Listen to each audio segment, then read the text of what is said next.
Mic is working. Hi, good morning. That was a bit of a freak out. I had a blue screen of death about 5 minutes ago, but now we're here. Good morning. How are we?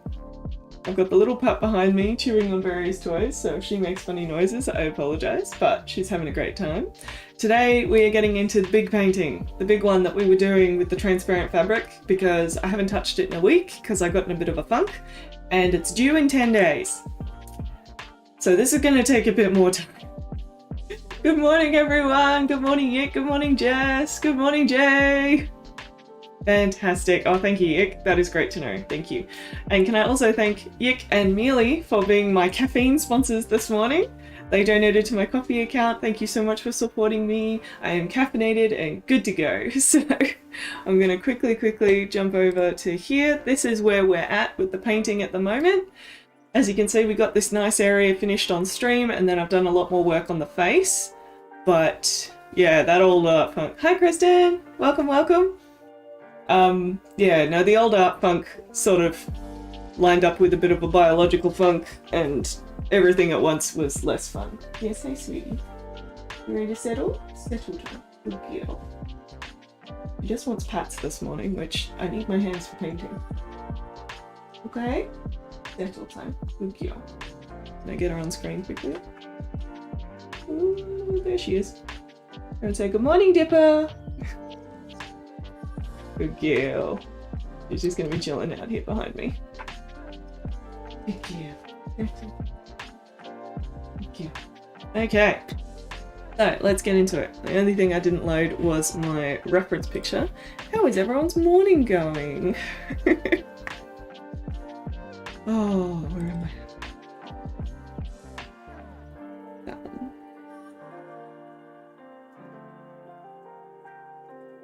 Nope, not that one. That one.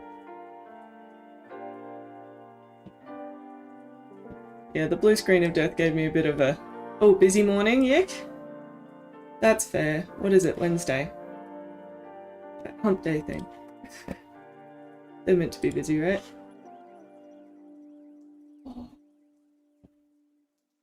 Hopefully it will settle into a nice chill afternoon for you. Let's hope for that. Yeah?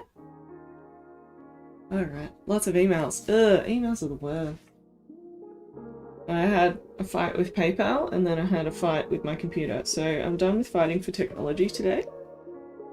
Let's stick with some analog technologies, which is the oil paints. So what I think I want to do is just tidy up a few of these little shadows and then work my way into the hand, and if I get frustrated, we're just going to finish the face. I think that'll be the... Actually no, let's just start with the face, because that'll be more satisfying.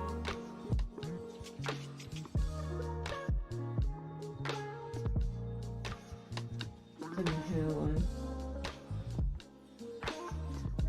Because all this hairline needs to sort of start feathering in. Oh, sneaky sleep in work from home. That's alright, you just had, you know, morning errands to attend to, right? They involved you being unconscious. That's perfectly normal. And if it helped, you know, make your work day better, I'm sure work would be a fan. Good girl, just settle, sweetie. Yeah. She's normally at puppy play care when I stream, but because we're in lockdown at the moment, I thought I'd keep her home. Good girl, good girl. Don't lie on the doona that I put there for you, just lie on the floor, that's fine. That's fine.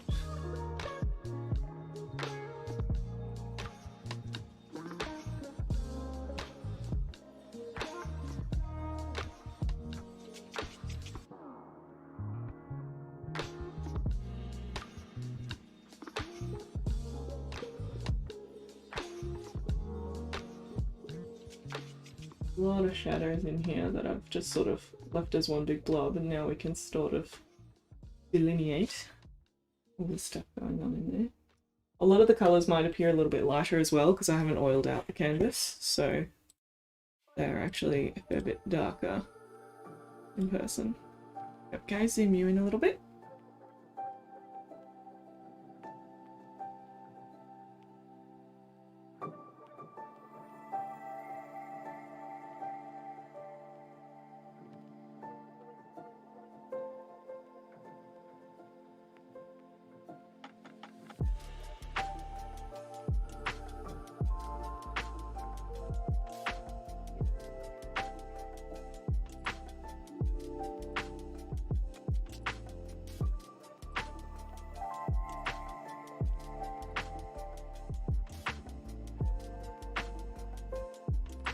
I would have been okay with a sneaky sleep in today. Although I had a big nap in the afternoon yesterday, so I can't really complain. Something about this, we're quite the wintry, wet weather in Melbourne at the moment, so something about it being all rainy and that, you're just like, afternoon naps, that is the need.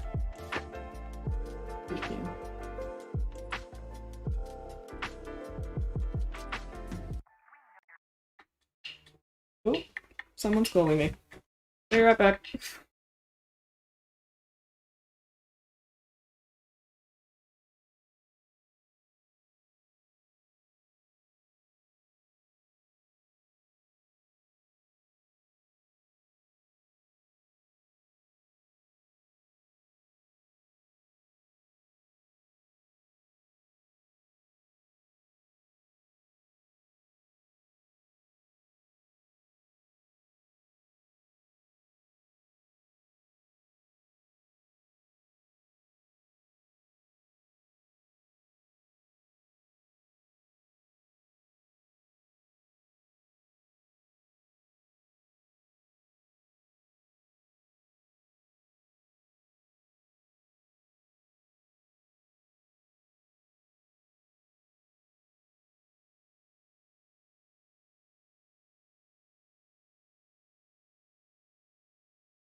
Apologies for that. Now my husband's dentist appointment is rescheduled. You know, as you do. And she even thanked me for picking up the phone because apparently no one's answering their phone.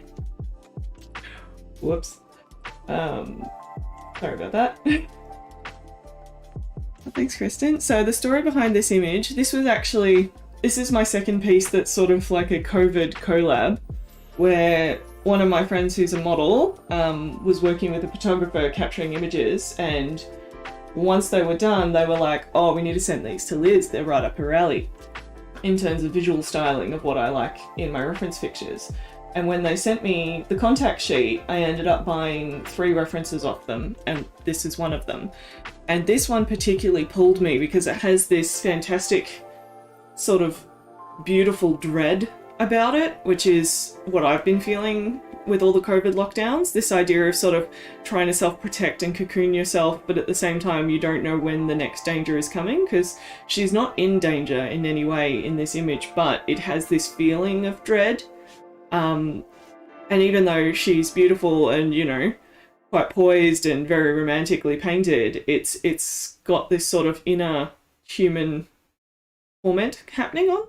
So I wanted to be able to try and represent that in the painting, and I thought the idea of the transparent fabric was quite fantastic, with this idea of us feeling vulnerable and a little bit, you know, oh, what's the way to say it? Shielded by something not so strong. We're all feeling a little bit fragile at the moment. So a transparent fabric which you can see through, trying to use that as a shield sort of worked for me. Yeah, so that's the idea. There's an art competition coming up where the theme is beauty, and I sort of like this idea of beauty through adversity as a idea, rather than just, oh, this thing is pretty. I wanted to go a little bit deeper than that, so I'm hoping to enter it in the competition, but I've got to finish it by the end of the month if we want to do that. So Little bit of dread of my own there that I didn't work on it last week when I should have. I worked on some other things which I needed to do, but yeah, the fact that I didn't work on this feels like it's put me behind now. Gonna quickly get another tube. Excuse the nail stick. Yeah, fine. Where's my around?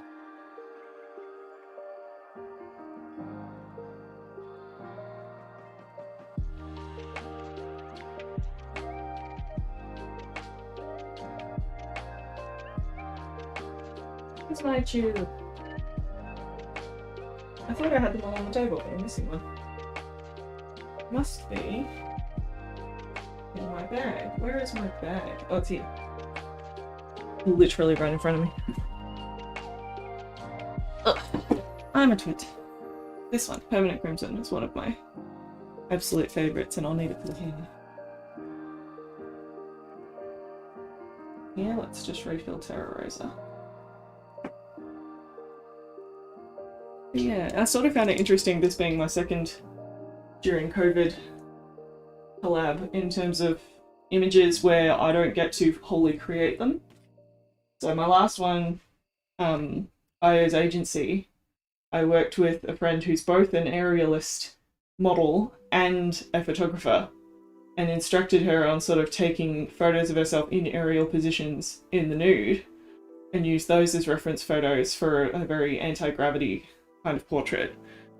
And that turned out fabulous. It was like, considering I wasn't there for the shoot or anything like that, and I'm used to sort of directing models into sort of poses and positions that I want to paint, it was insane how cool the images turned out, and she was able to capture the mood and the feeling and the tension that I wanted so perfectly. So if you want to have a look at that painting, there's 3 videos on YouTube about it. There's drawing for a painting, then there's the 2, like part 1 and part 2 of me actually painting the work. And yeah, they're sort of a great show of how my process worked and how that all came together. So this one's quite interesting because unlike that one where I sort of asked her to do the shoot, this happened organically for other reasons, but then I found, you know, ways to connect with what they were doing. And that's quite fun. Hey sweetie, settle time. Settle time. Good girl. Good girl, settle time. Good girl. Settle.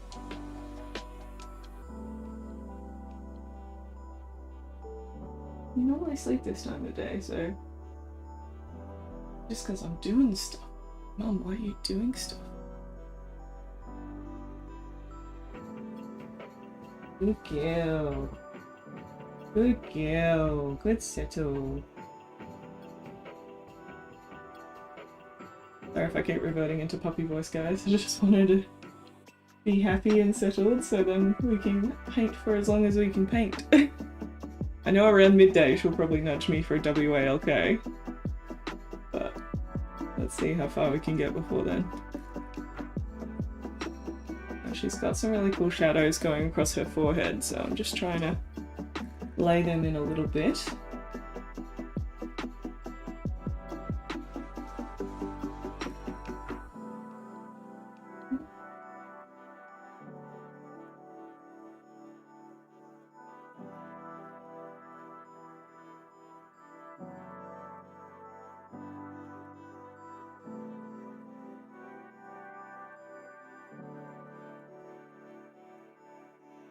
It's making the whole head shape look better. And there's one that just... I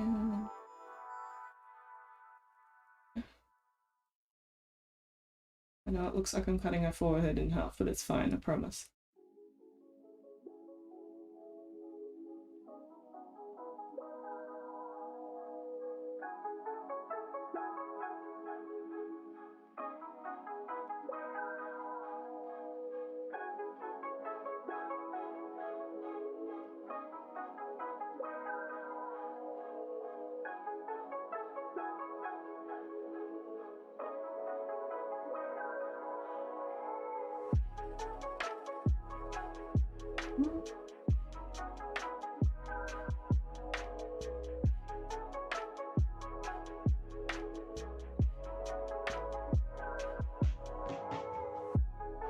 No worries, Kristen.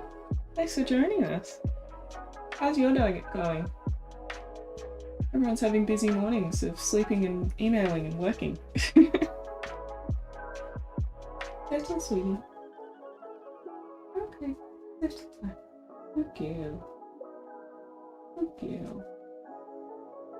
It's all fine.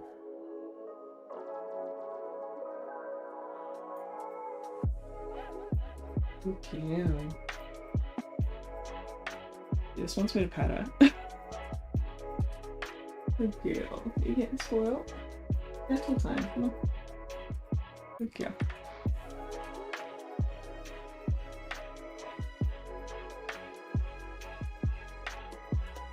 She's settling for like a minute and then she'll come up and want more pats.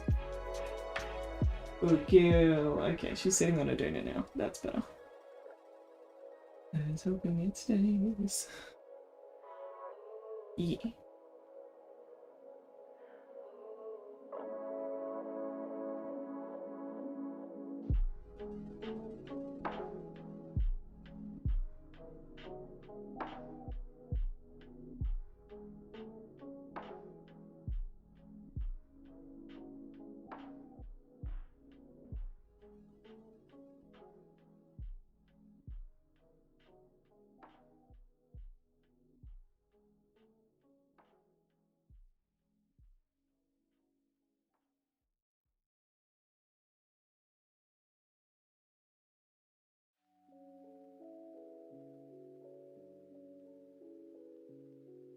I think I need to move this hairline down a bit.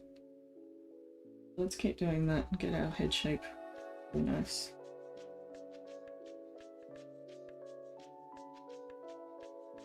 The hard part I find with hairlines, I've always got to sort of paint the forehead first, so they end up with this really high forehead. And then you've got to paint the hair down into it again. Figure out where that perfect harmony is.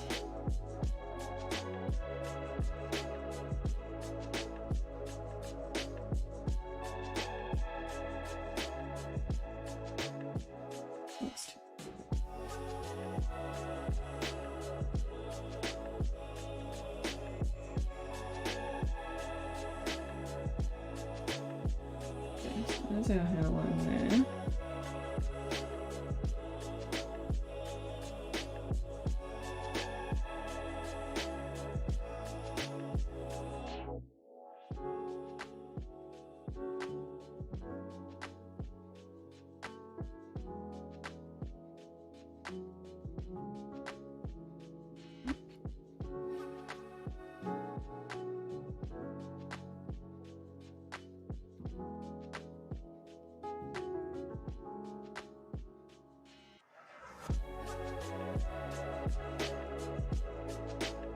She does have red hair. It's probably a lot more orangey than it's currently looking.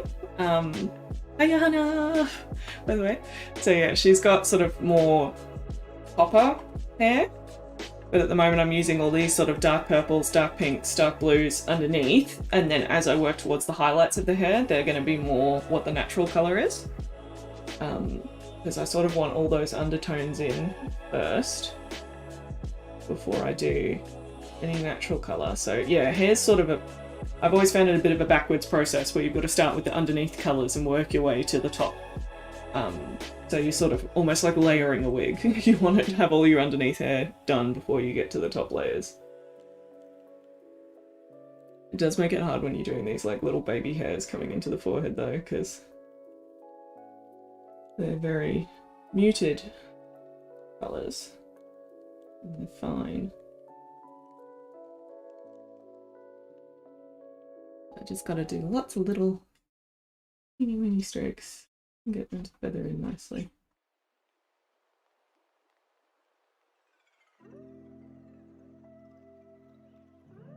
You can also use a dry brush to like feather out the edge connecting to the skin.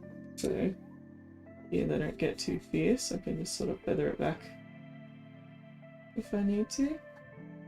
This is the good thing about working over a dry painting, so because the skin's all dry here, I can just sort of bring the hairline back and forth and let it move. And that gives me a lot of freedom to get it in the right spot, which is nice. This area here is a bit confusing because it's got hard blue light on it, but her hair definitely comes forward, and actually I think here it's got to come in quite a bit. Let me do a quick measure.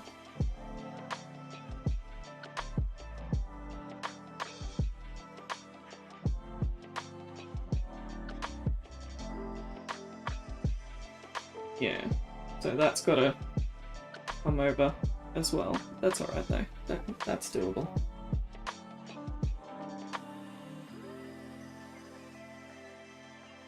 It's quite dark there along the side, and I think I kept pushing it back because I was trying to do this cheek.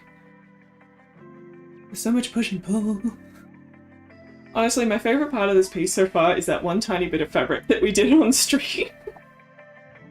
I want the whole painting to look like that. I just want to copy and paste it, please. That would be great. Because we did that one bit, and I was so worried that I wouldn't be able to make the fabric look right, and the fact that one little bit of fabric looks right, I'm like, cool! I'm done now, right? I'm not. I've got to get all the other fabric looking as good as that. I also love this tiny little bit of fabric, because it sort of has all the colours in it in this one tiny fold. But I'm going to make the whole painting look good, not just one tiny bit. It's a struggle as a painter. I do like, you see some artists who just like do one tiny section of a portrait in realism painting and do the rest in abstract, and I'm like, God. To be able to do just that one tiny little bit and feel complete, I wish I could. I have a lot of self-issues with feeling like things aren't finished. Probably doesn't help that my mum likes everything finished as well, and anytime I leave something rough on a painting, she calls me out on it. Mums, am I right? Not much you can do about that though.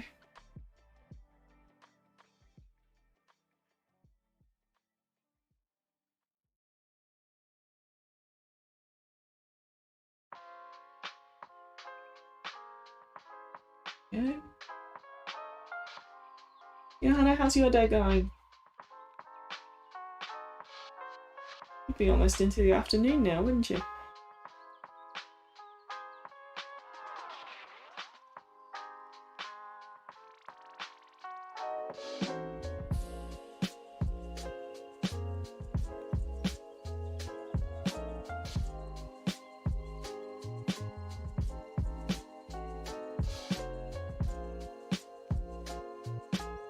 And that head shape's looking a lot better now that we've brought the hairline in a bit.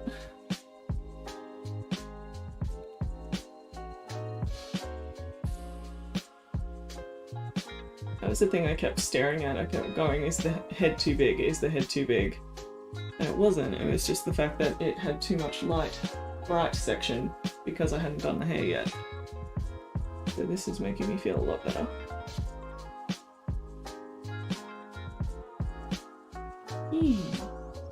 Already. I've only been touching it for what? Not that long.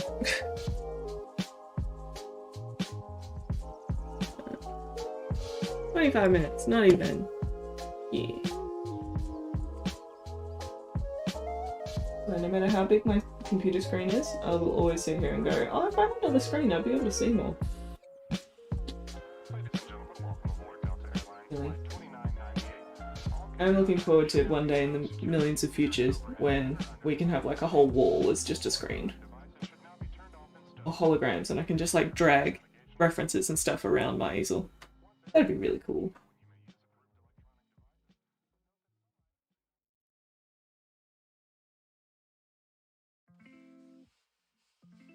And yet I'd still be here doing very traditional painting. Hopefully.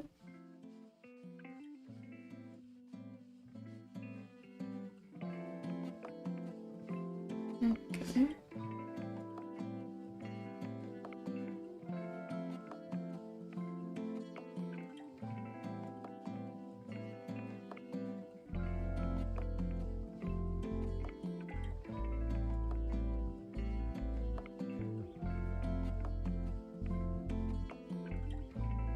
Good girl. Good girl.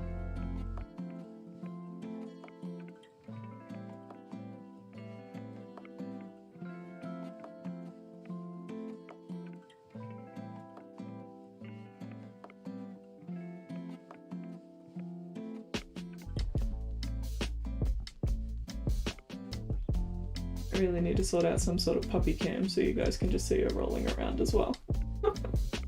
One day.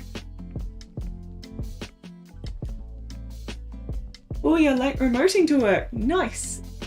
Oh, low stress. Bad. Ooh. Yeah, Minority Report. That sort of thing, or like Tony Stark in Marvel, where it's just like the whole room was a hologram that he could move things around. That'd be really cool. That sort of thing.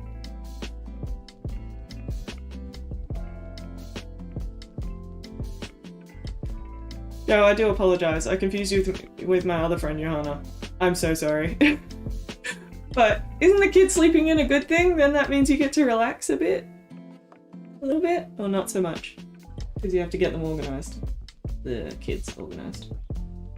How's homeschooling going? The dreaded homeschooling.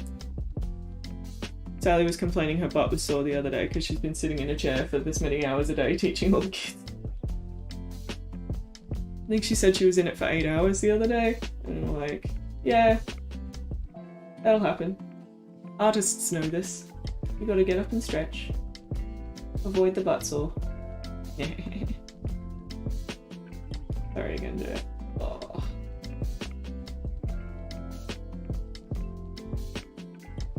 That's why I asked if it was late in the afternoon for you, because my other friend Johanna, she's in New Zealand.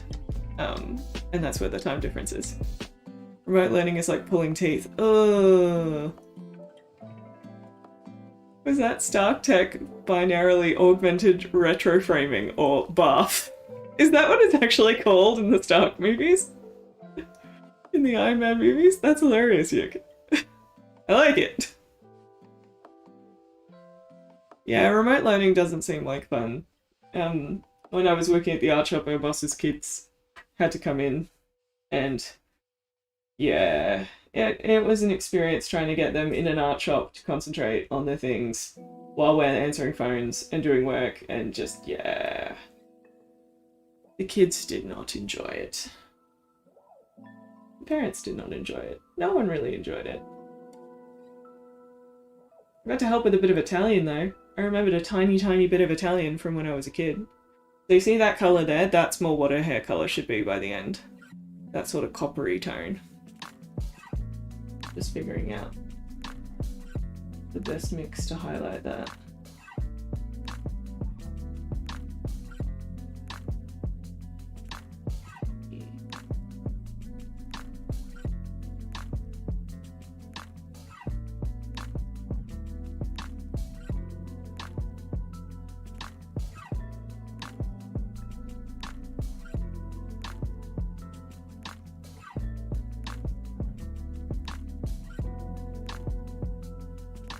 Yeah, it's like one tiny bit of copper here.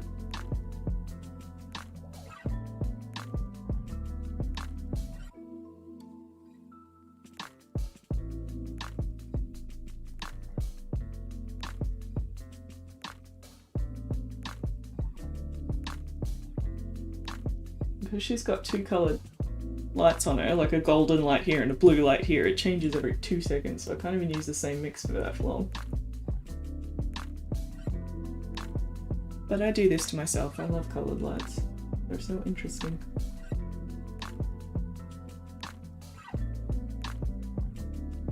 Oh.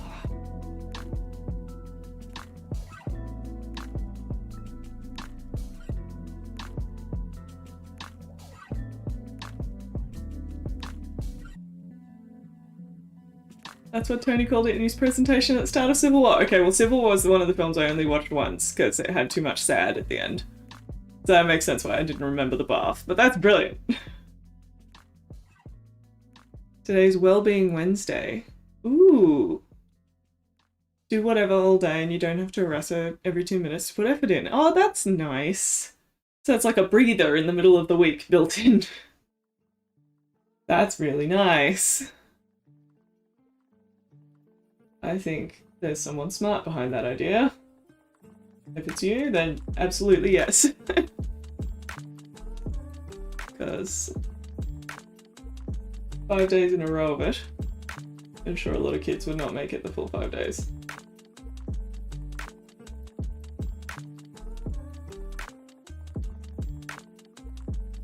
It's almost like I'm trying to like place ribbons and layer them. And it's kind of fun because the hair is going to turn into a layer, almost like the fabric, where it's just sort of all flowing down. I want to make sure I don't lose my shadows that I've put in, because if you lose your shadows, then everything looks flat.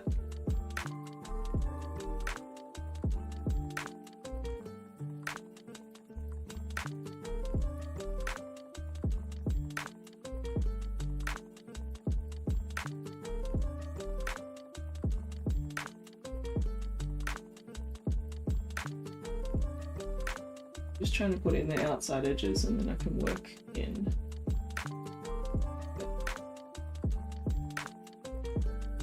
I could always come in and do more highlights once this layer is dry. That's the other thing. There's like that, you can sort of keep layering after the fact.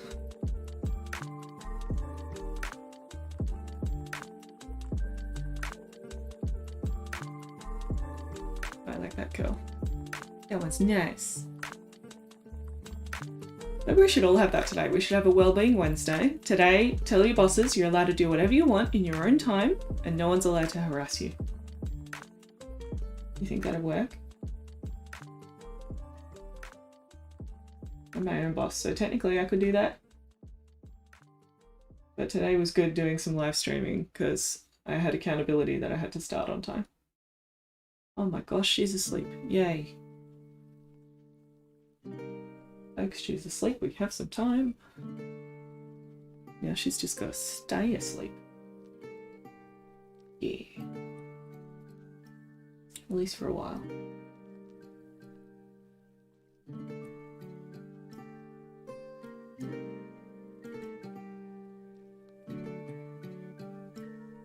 There we go. We're getting a bit of hair texture in there.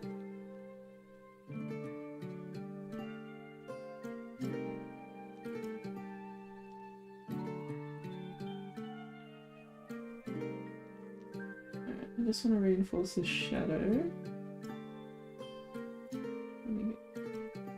Blue.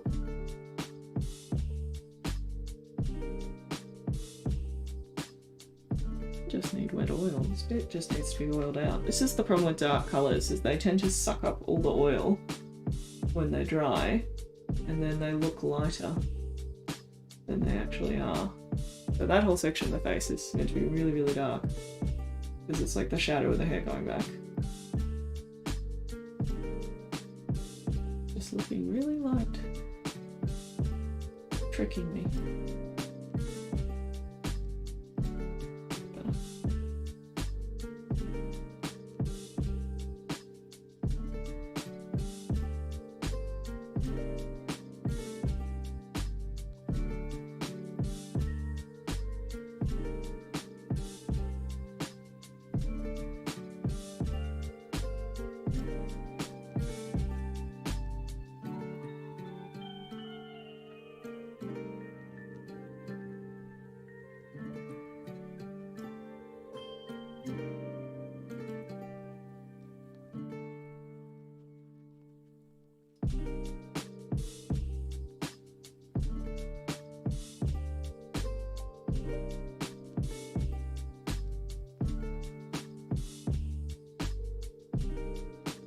Now I was doing hair and I've jumped into the face. I just want this area to be more precise. Otherwise the hair looks too dark next to it. That's the thing, it's always that relationship of one object next to another object that can throw you. Capitalism calls, that's fair, Jess, no problem. I'm glad you have some serotonin. I'm sorry it came in the form of me telling the dog to settle down. But that works. I do like the nice music and the chill chats. I do admit, having chill chats gives me energy. I think when I'm stuck with my own brain, that's when things go a bit bleh. Sometimes, because my brain can go to weird places and it's very bad at remembering to relax. But this is nice. I'm relaxing with other people.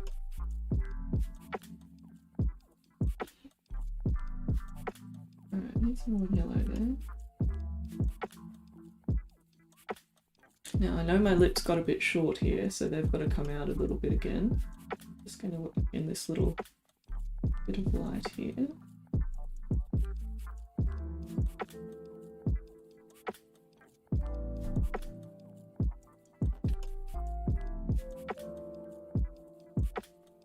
Notice sometimes I do smudge out with my finger. Not that much paint actually goes on my finger. I just wipe it off straight away, but technically you should be wearing gloves if you're doing that kind of thing. It's just to soften the line. Actually, I can use my dry brush for that. I should use my dry brush more. This other brush that I'm holding is the dry one compared to the wet one. But that's okay.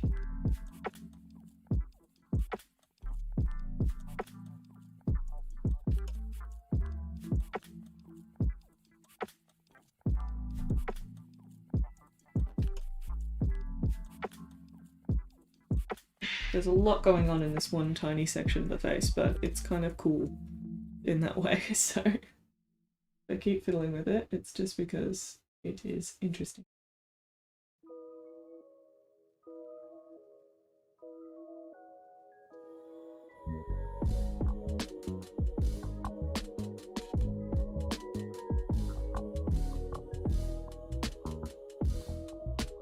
Sort of the second her lips come into play over here, it goes immediately cool underneath.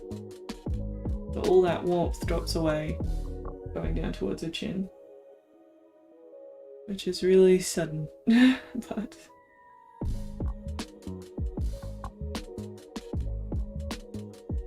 still works.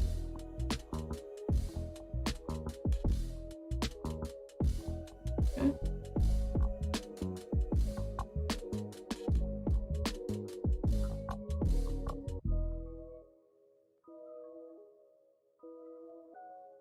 Dry brush.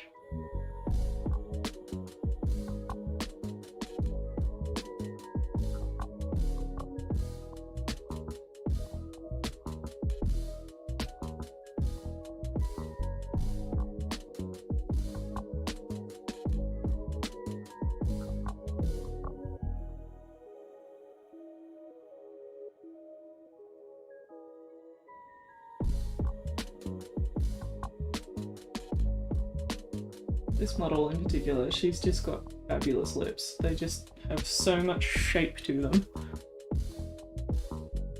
I'm gonna fiddle with them for ages, I can tell. A bit better. So that's what, when I said they got short, all their shadows moved in too far. They're meant to be wider, like that. Much better. Painting this size, it really depends. So I would normally say between 20 and 40 hours, which I would normally do over a month to 2 months. This one might end up being slightly less. It depends on how much painting I can do. So far, there's about 12 to 15 hours in this painting. And I probably want it to have another 10 hours if I can get away with it. I don't know, the thing that's throwing me is the fabric, because normally I paint nudes or barely any fabric. I sort of cover the body with clouds or with like very non-specific shapes. So the fact that I'm doing all this fabric is sort of throwing my normal timing because it's got a lot of detail in it. And yeah, I haven't sort of painted something like that before in this scale. I've done drawings of fabric and I've done like little gouache studies and things, but I've never done it like at this scale as like a proper finished work oil painting. So yeah, it might end up that 3/4 of it are quite refined, and then it sort of fades away to less refined at the bottom of the painting if I have to skimp on something. But that's because I want all the attention to be up in this main circle here. So sort of if you think of your line of sight, I've got the eye coming through the background and resting up here at the head. If you've got too much detail far away from that line of sight, then it can distract the eye, and then people don't look at the thing that you want them to look at. Which I know a lot of artists are like, I just want them to look at the painting, but for me it's all about that emotion in the face is the sort of action point of the painting. So if I do too much distracting detail far away from that, I don't think people will emotionally connect with the work as much. So I am very, very conscious of sort of line of sight while I paint, and that'll be why, yeah, like at the moment I want to work on the most important area, and then that's where I'll dedicate most of my time, and then as I start running out of time I'll spread out. So I think the whole face and that needs to be refined as usual. This area of fabric, the hand needs to be refined because that leads the eye up to the eyes like that.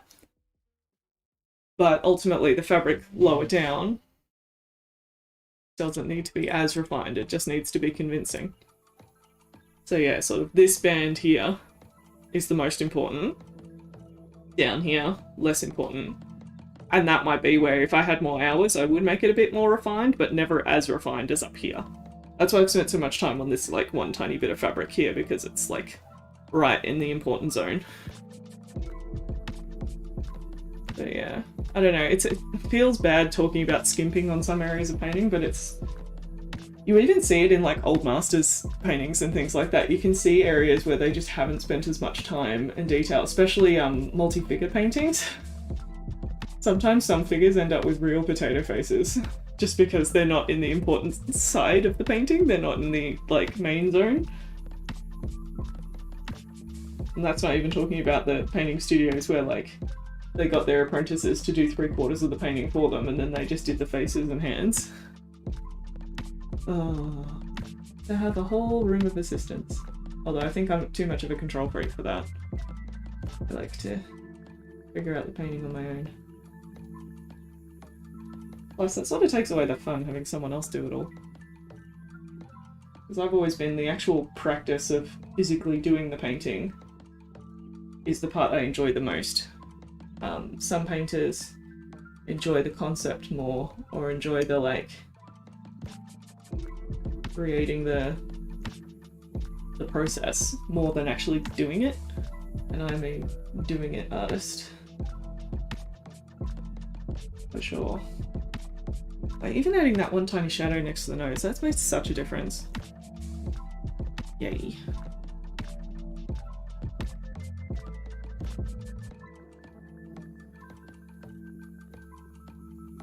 Let's just zoom in on the lips. Let's work on the lips for a bit. I'm here now. That is better zoomed in, isn't it? We lose a bit of resolution, but at the same time then you can see the changes a bit better. I'm currently in the process. I changed my goal on my Ko-fi account from keeping me caffeinated enough to make videos to I am saving up for a DSLR camera officially to use as both a webcam, because Canon, I've used Canon cameras before and I know how they work, so I like them. But they've created a webcam utility, so it's super easy to just plug and play, use your DSLR camera as a webcam, and that means I could use it both for normal video recording and for live streaming. And you guys would have a much better high resolution image, and then I can use the recordings of the streams in normal videos because they'll be high enough quality. And then I can use the nice webcam on my face rather than the super old webcam which I use on my face at the moment. So that's the long-term plan. It will take a while to save up for, but all art sales through my website and donations through the Ko-fi account will all go through to saving up for the camera. So that's exciting. Yeah, no, I had a YouTube gentleman who does like reviews and that sort of thing have a look at one of my videos, and really his only comment was, "Oh, it looks like you're recording on a phone." I'm like, no, it's just a really old point and click. Not really old, I think it's like 2014. A little Panasonic has got me this far. but I think the more that I'm doing this now that live streaming is becoming part of my regular schedule and things like that, and I want to be able to produce high quality recordings, yeah, sometimes you just gotta look at those sort of little upgrades. I say little upgrades, they're expensive, but this is why I'm a saver. I've always been a saver, and I'm happy to take my time, save up for these things.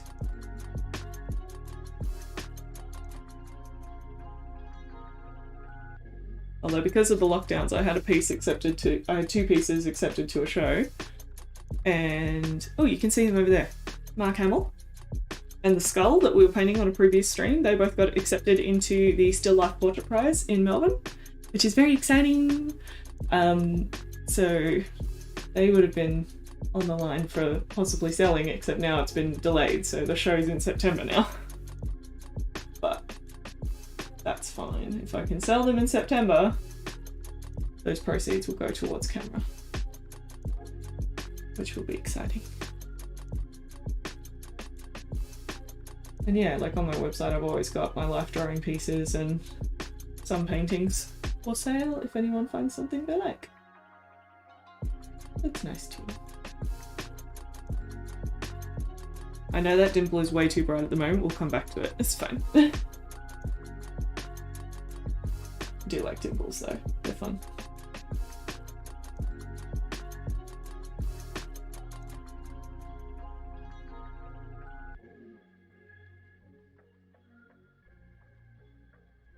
Anytime she like groans behind my head, the puppy, I'm just like, is she getting up?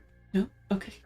I know if I keep spinning around to check on her, she'll wake up. But she's very conscious of my movements. Anytime I get up, she'll get up. Even though she's like full asleep right now. Oh. Thanks, Jay! So yes, the Scully painting will be in Collingwood in September. I am sorry you won't be there before now. I can show them actually. Oh no, I'll wake her up if I do that. I'll send you a photo. I'll send you a photo. They're all framed up now as well, which is lovely. So yeah, that was a nice surprise, especially after I got rejected from the bigger art show that I was sad about last week. To get a bit of a win, so like this one's not the same scale, but it's still lovely to be accepted into something. And yeah, my sister helped me write a little thing about what my paintings mean to me yesterday, so that's all been submitted. So I think they will have some sort of artist statements available at the show, which not all shows do nowadays, but I always appreciate having a moment to speak about my work. I just get my sister to help me because my grammar is terrible. I'm very good at run-on sentences that go for a million miles. And she is a school teacher, so she is very good at correcting my terrible grammar.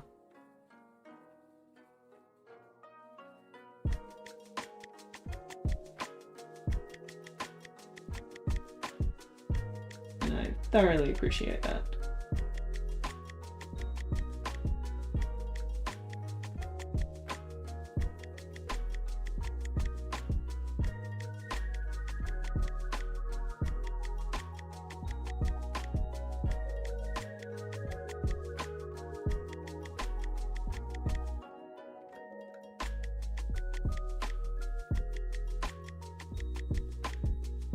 There we go.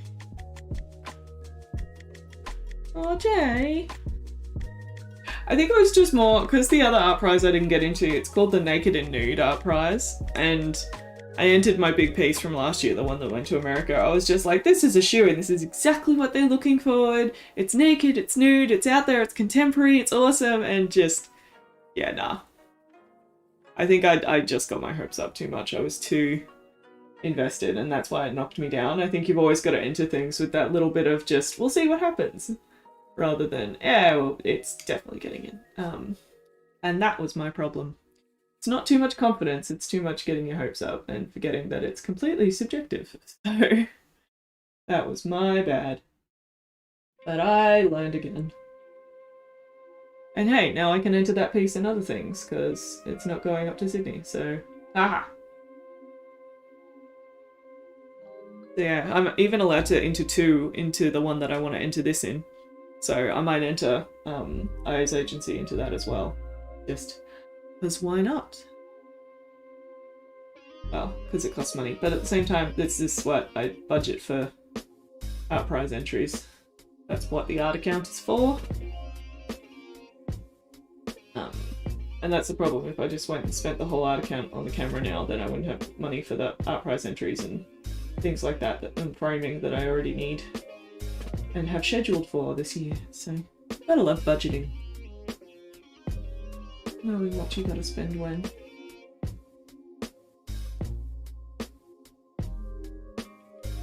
Nothing wrong with taking your time and saving up for the next thing, though. It's the plan. Alright, gonna get the mile stick out for these lips because I'm dying to make silly mistakes by not being slow enough. Just gonna zoom in my reference picture. Now she's got some really bright pink just on the inner border of the lip where the lipstick isn't. So I'm just gonna pop that in. Yeah.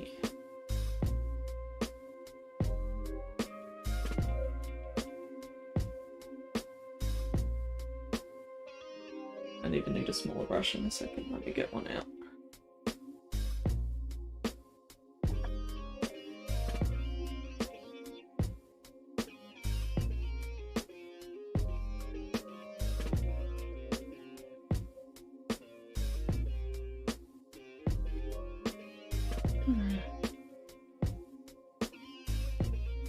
I normally don't like painting people wearing lipstick, but I think in this one, because it's got so much bright colours, it doesn't really come across as lipstick, so that sort of works for me.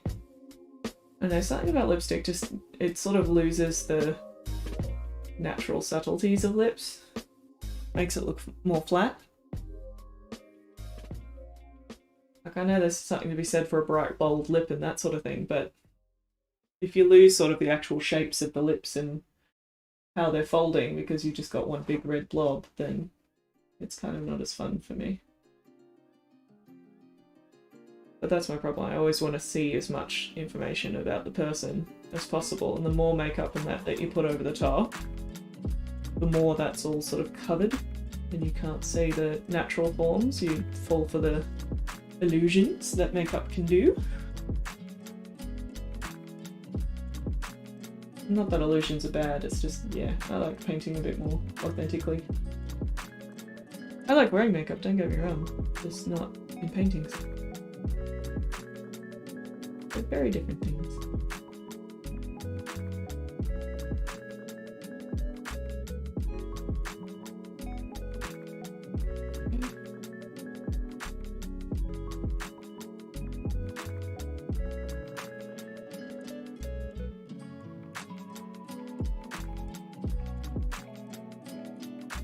More of the shadow needs to be in the top lip rather than just in the central line,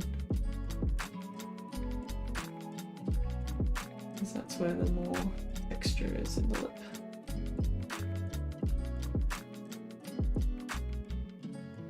Does dip down over here next to that bit of pink. That's what I mean, this model just has fabulous lips. There's so much going on.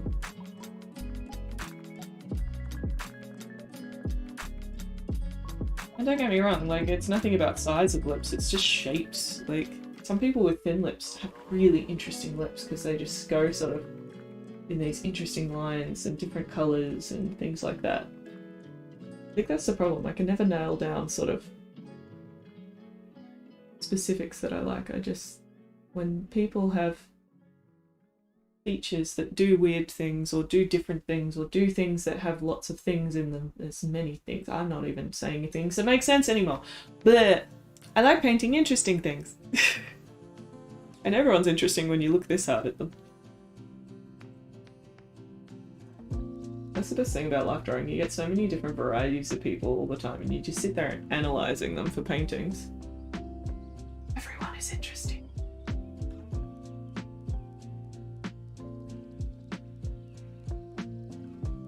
I like this one. The next one.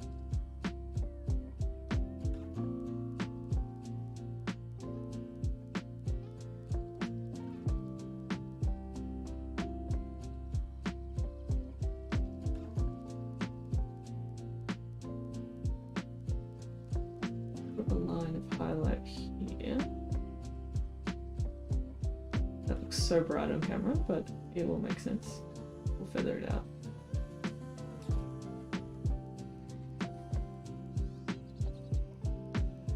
Yeah.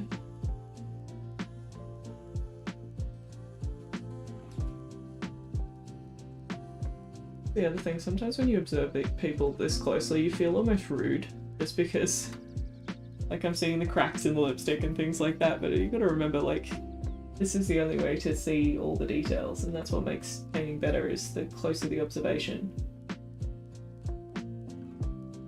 And just pull out all these special little moments for people to notice. And the model's given permission, so it's fine. I just couldn't stare this closely at a person in front of me in the same way, I don't think. Even at life drawing, I sometimes have binoculars so I can stare closely at people, but you still feel kind of invasive staring at someone through binoculars to see the curve of their lip and things like that. It's a weird social skills thing, I think.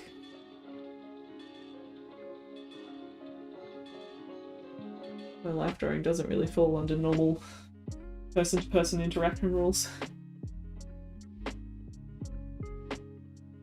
They're coming out a little bit. Get a bit more warmth on one side. I'm gonna use a different yellow and see if I can get what I want. Yeah, I think that's doing what I want.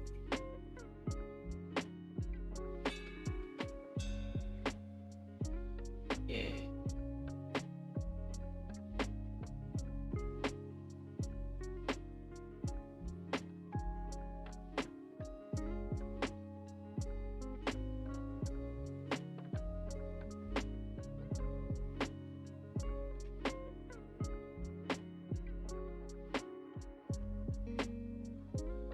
Definitely once this is dry. Also, what I'm using a quick dry medium, so most of the time it's sort of dry next day, if not the day after. So I probably have another 5 painting sessions on this, I reckon, in 10 days. Provided I move around, so like, if I'm spending a lot of time on the face today, I won't paint on the face tomorrow, I'll just do fabric. That should hopefully get me through the tight deadline. I don't know why I didn't always paint in quick dry mediums. They just make life easier. I mean, some colours still dry slower than other colours, but it still helps your overall timing. They're looking a bit better. Yeah, Jay, have you never used binoculars at life drawing? It's great, especially if you're doing portraits, like in the long poses. Because then, yeah, you can get right up close to the model, but without being physically right up close to the model. I always check with the model beforehand if they're okay with me using them, just because I know not a lot of people use binoculars and some people might, you know, think it a bit odd. So I just sort of go, hey, I've got binoculars, are you okay if I use these during the session just to see up close? And they're like, yeah, that's fine. There's even things like eye colour. Sometimes you can't tell eye colour from the distance you're at in life drawing. You do have to be careful though, because like staring through the binoculars, you see a lot of things that from far away, if you're doing a full figure, you can't necessarily see, and you've got to keep that perspective of, you know, how much detail to include. It's a bit different from this where I'm painting from a photo and I'm sort of going for full realism, all the detail. Because yeah, in life drawing normally you still simplify a lot of things. But yeah, I find the binoculars great. I got a specific pair that's used for like close quarters. They're not like super high distance ones. They're designed for like 5 to 20 meters, I think. And they're great. I got them when I did that course over in Adelaide, because the instructor was using them, and I'm like, okay, lunch break, going to go get a pair of binoculars. I want to try these. Like, he let me try his pair first for a little bit during the class, and then I was like, yeah, I'm sold. Should have had a deal with the binocular store guy, because I'm pretty sure he sold all the pairs he had of those style. I think he had something like 8 pairs and all of them got sold to people in the class by the end.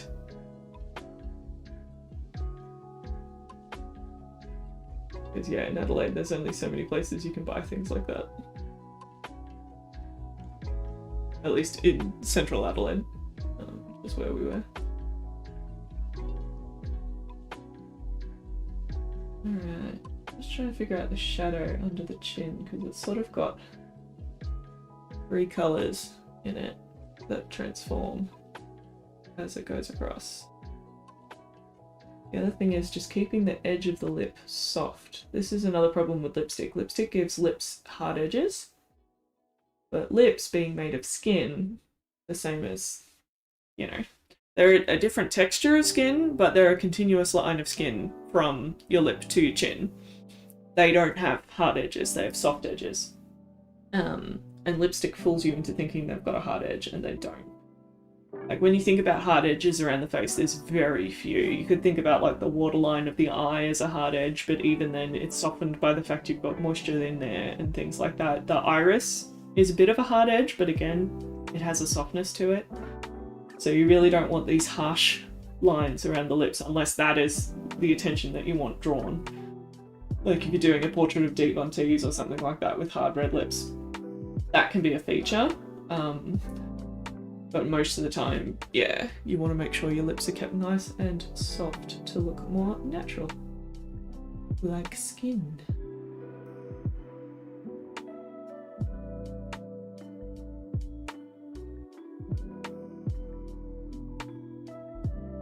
Lips 101.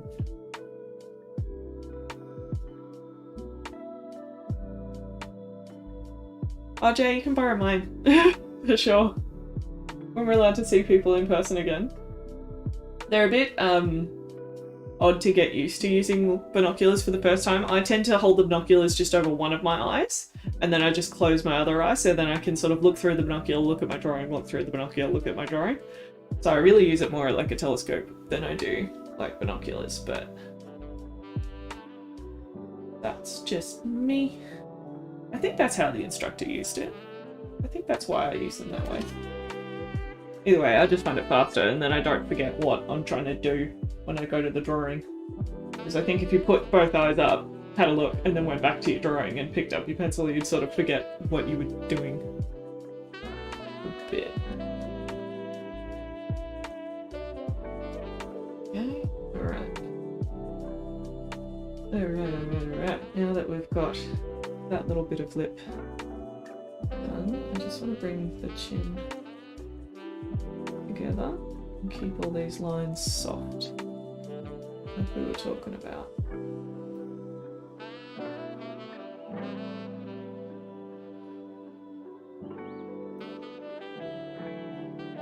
I'm liking the structure of the lips, but they definitely need sort of another glaze over the top once they're dry, just to make the colours pop, I think. Oh, that was too much. Stupid big brush. Slow down, Liz. Slow down.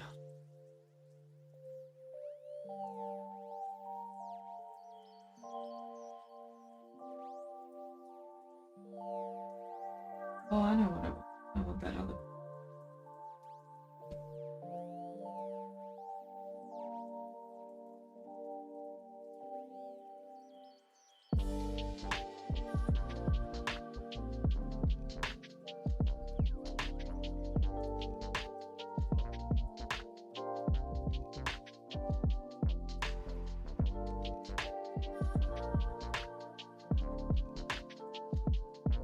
Yeah.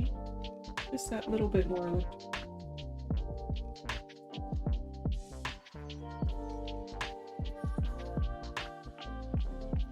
Got up and stretched. Is she gonna fall back asleep? No, she's gonna move. I'm so conscious of food. Settle. And scratch up the carpet. Good girl. Alright, she's sitting next to me now. So cute!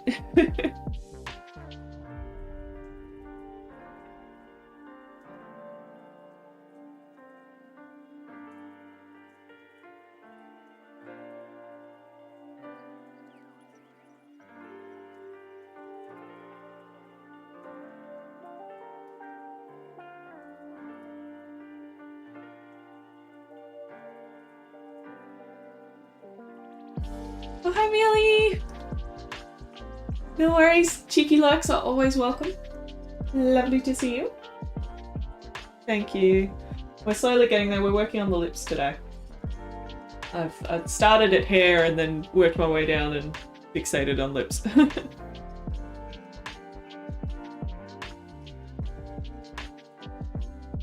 don't know, I'm having a good time though. Okay. I need this whole side, like here, to be darker. It's all gotten too bright. I'm just gonna start with the shadow under the nose and just integrate everything from there. And there's a hair in it. Yeah. Zoom out. Got it.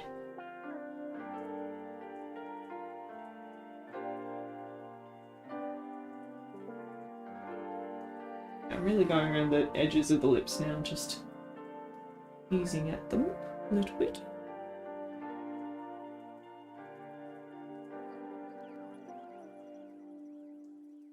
Fancy.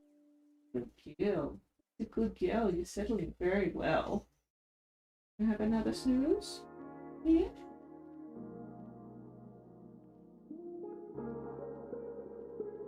Neck rubs are the best. Wait. Okay. Gentle time.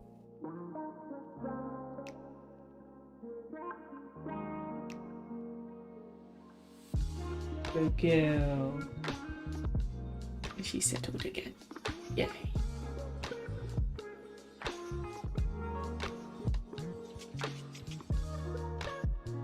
Sorry, I have a real dog voice, don't I? Anytime I speak to her, I go into this like soft tone. I know I have a dog voice, but it's weird on stream somehow.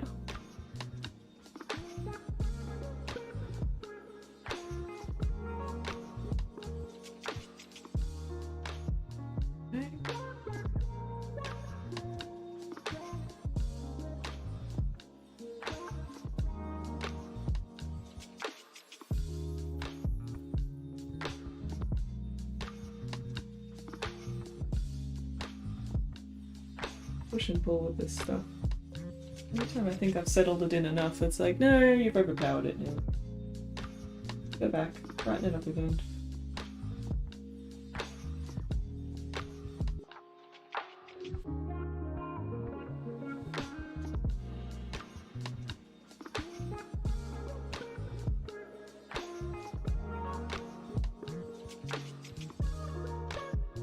She's going for a walk. Probably to go eat her breakfast.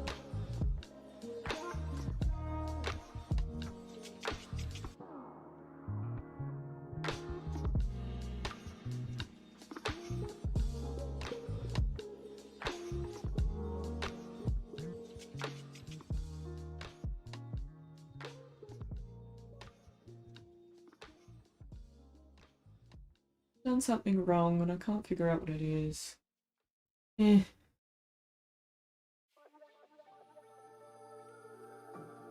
That. Alright, leaning back.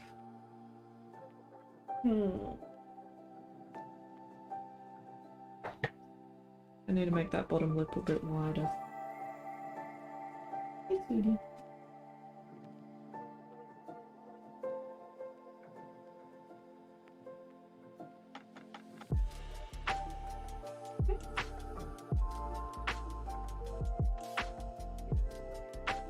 Okay, now. Oh, neck rubs, eh? Oh. Okay. That's it.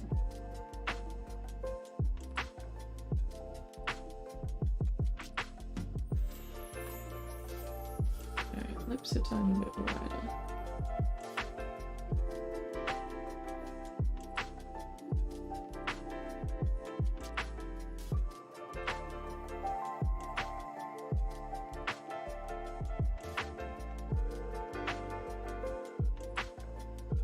The tiniest bit can just change their shape entirely. Really weird. Yeah, that's looking better again.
top lip is a real hard edge. We're gonna have to fix that. Yes, sweetie.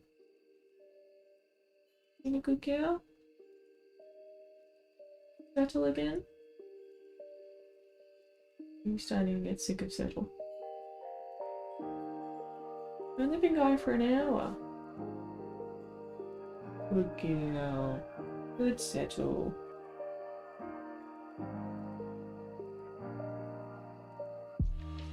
I suppose it is getting close to 12. Okay, I see her point. I see her point. WALK time is any time between 12 and sort of 2.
Straight brush is just going to reinforce a straight edge. I'm just going to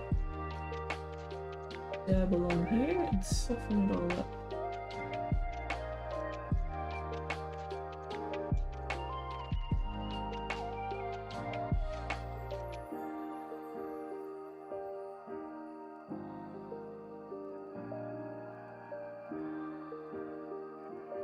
Amazing how fast after this cold shadow it goes really warm. And darker than that. All around the edge of the mouth.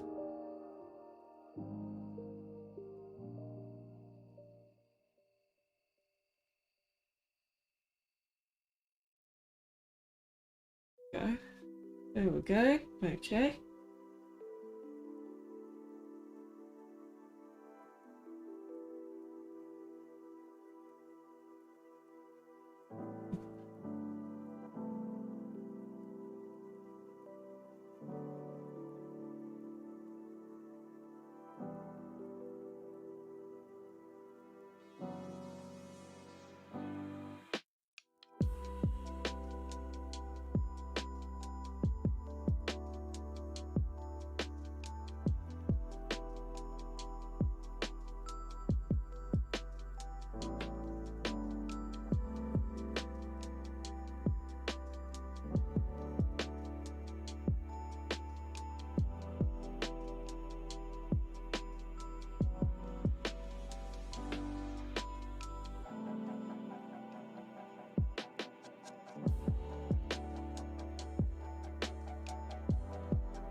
Yeah. Hope you guys can see this enough. I'm sorry, I'm really into teeny weeny nitty gritty stuff today. Thank you. Okay.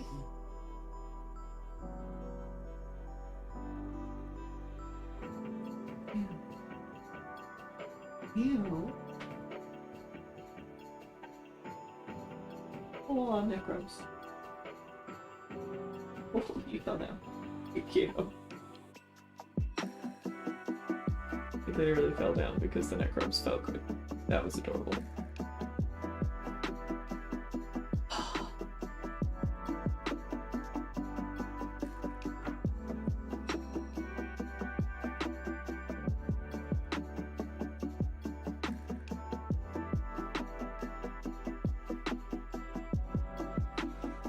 Nice and soft heading over.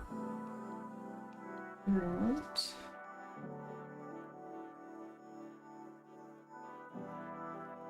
More of that dark off this edge.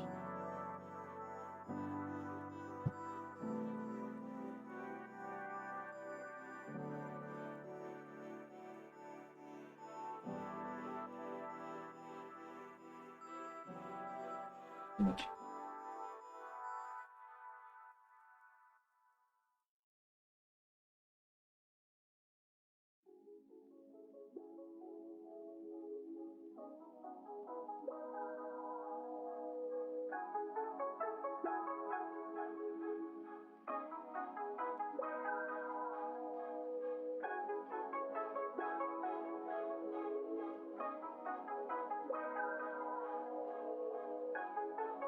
Hey.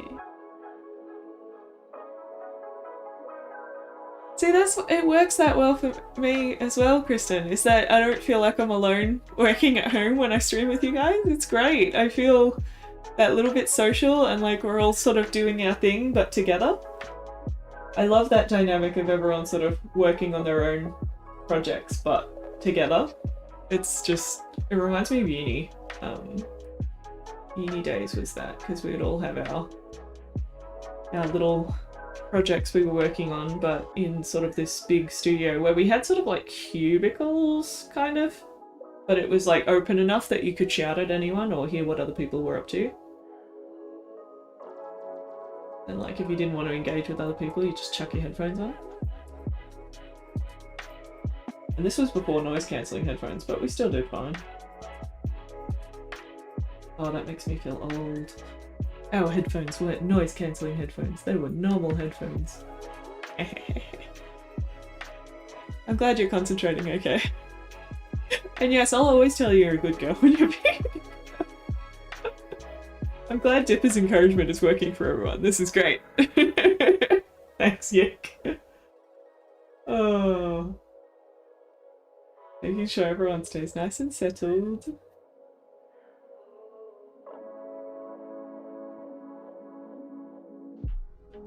I definitely need to figure out some kind of like permanent dog cam, I think, so you guys can see her.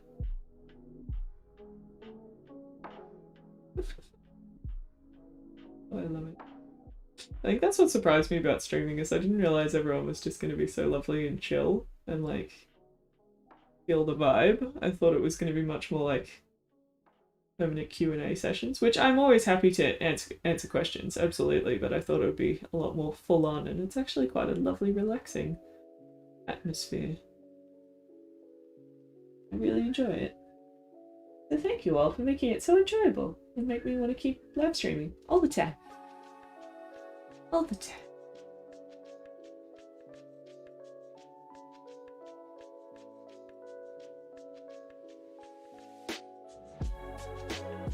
Oh, she got up again.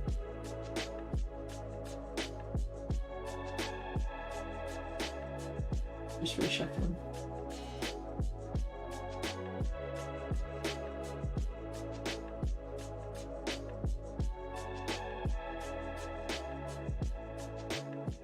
Can't quite get the colour of the bottom lip. I don't know, like it's not intense enough. It keeps going wishy-washy on me. Let me have a play. The bright light on the lip, it should be like nice and golden-y.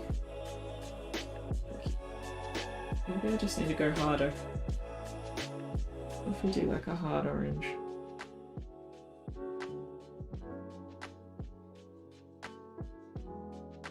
That's not too bad.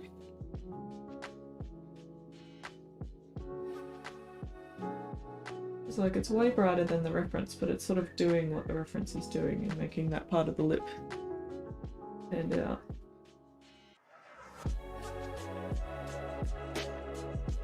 What'd you find? You found a tiny little piece of egg carton? Oh, yeah! Oh, it's the funnest toy in the world.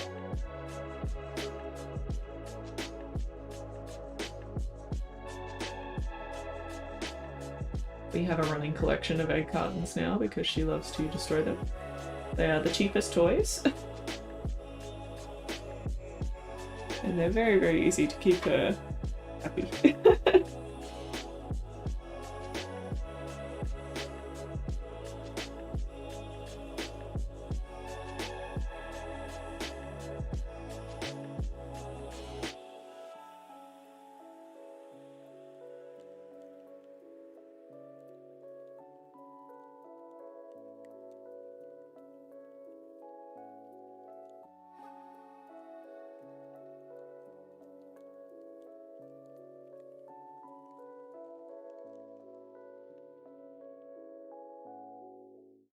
I feel like her lips are too orange.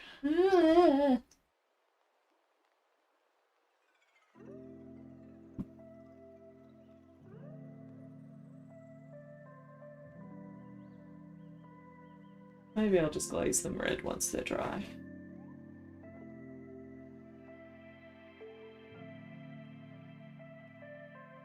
Indecisive.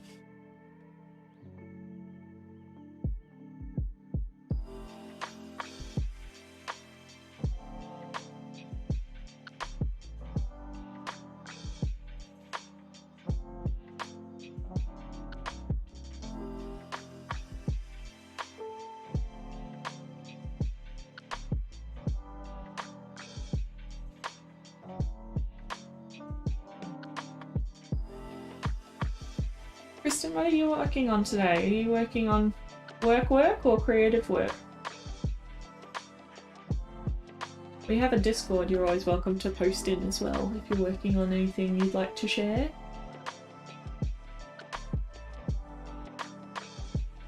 A couple of painters and things who come around, which is always fun.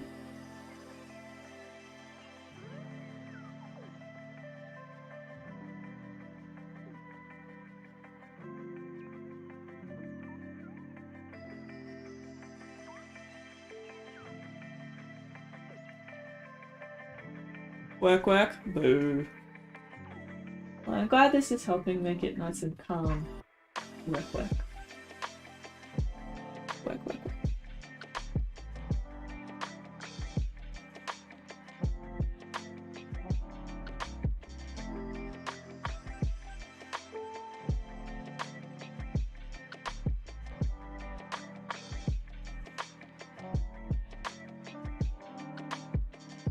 That's okay. Thank you. That means a lot to me. Everyone's creative in some way, but I understand if it's not what you want to pursue. Because yeah, creative work is just one kind of how you can do stuff, and lots of people do all kinds of things. I've been watching a podcaster lately who works for the Canadian government in the Bureau of Statistics, and as a data analyst. And I'm like, my brain doesn't any of that, but I find it really interesting. But my brain is just so not programmed that way. To look at giant subsets of data and be able to analyze it and pull things out of it and make conclusions and pretty graphs. Don't get me wrong, I can make a graph look pretty, I just can't put the things in it and make it functional. I can make all the colours coordinate, but that's less helpful.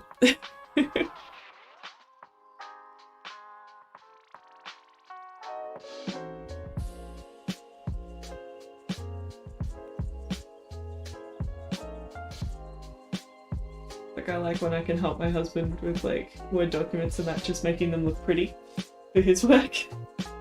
It's completely non-helpful, but if it means that he has a presentation that he thinks looks pretty, then that makes me happy, and that is the contribution I can make.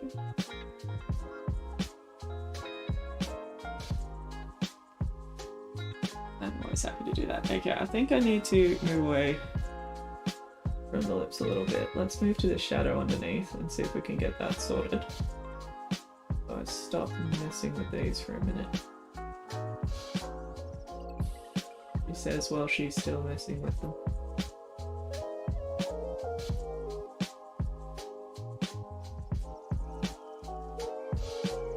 That little highlight again.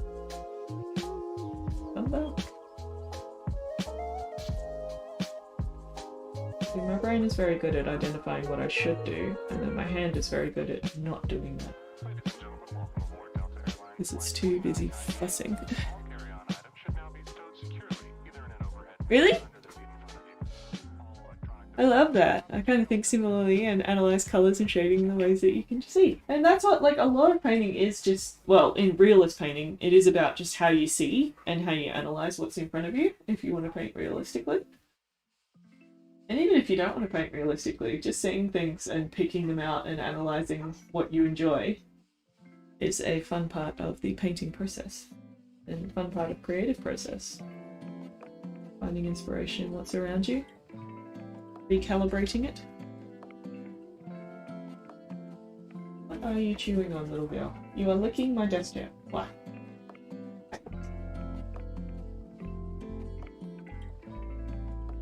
Yeah, she's starting to get bored. Dang it, I thought we'd have longer.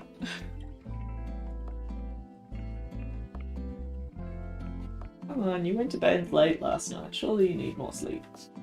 Don't you think? Don't you need more sleep?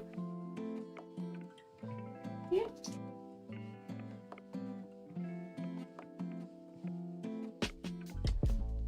Yo. Go. Taking time. Little.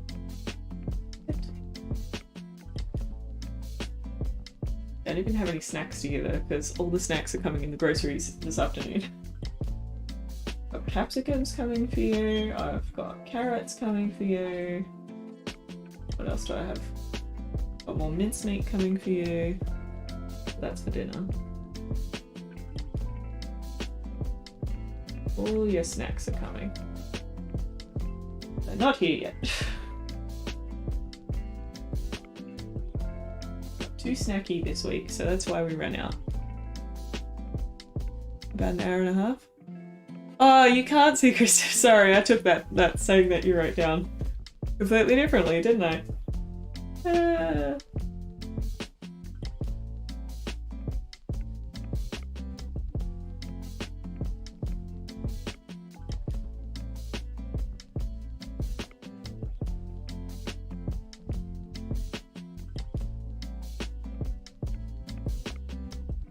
I would have liked to go for at least 2 hours, but I don't know if the dog will let me. If she wants a WALK. I know, darling, you just keep coming up and nudging me. This is beautiful. You saying I gotta pull the... You just yawned. See, you do need more sleep. Go to sleep. Go to sleep.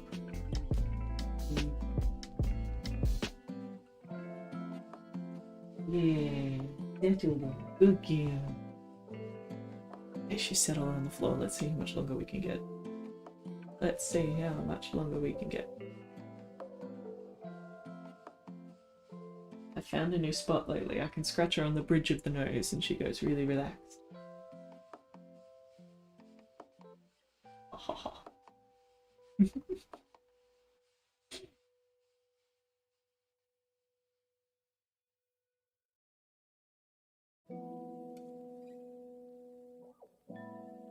You yawned. That is a weird contagious yawn across stream. That's magical. Look at that. Dipper magical contagious streams. Stream yawns. That's amazing, Yik. Maybe you're ready for a WALK too. Or a nap. I encourage naps.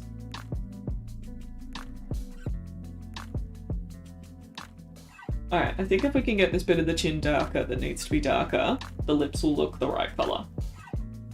I think that's what's throwing me at the moment, is that the lips look not the right colour because the things around the lips are not the right colour. Work on that.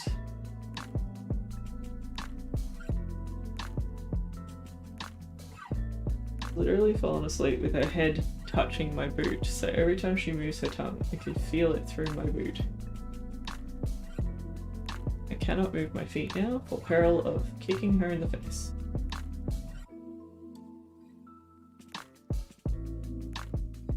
I think she does this sometimes so I can't get up without her knowing. So if she falls asleep with her head against my foot, it's like extra security that I can't go anywhere without her knowing. It's very cute though.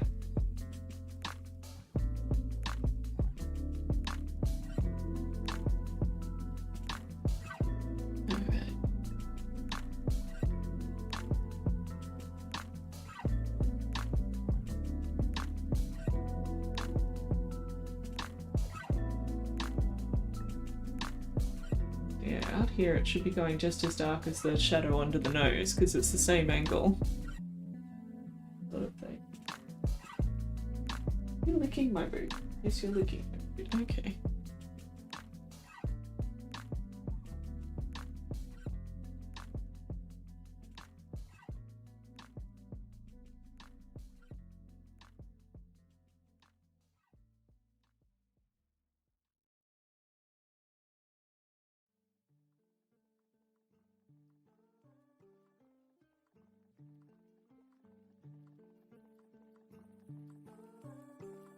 what I might do after the stream, I'll just upload a photo of the lips to the Discord, so if you want to see them in a bit better resolution, then you can see them on there.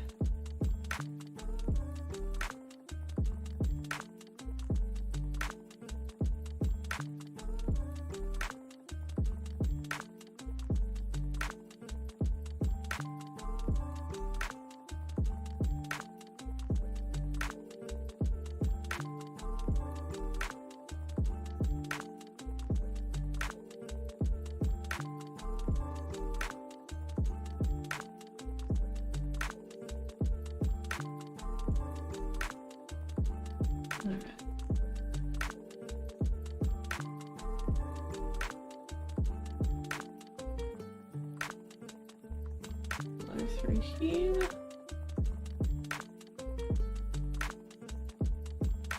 Come down that dimple. A bit more blue under the lip. There's so much blue in this shadow. This one doesn't have as much, but it's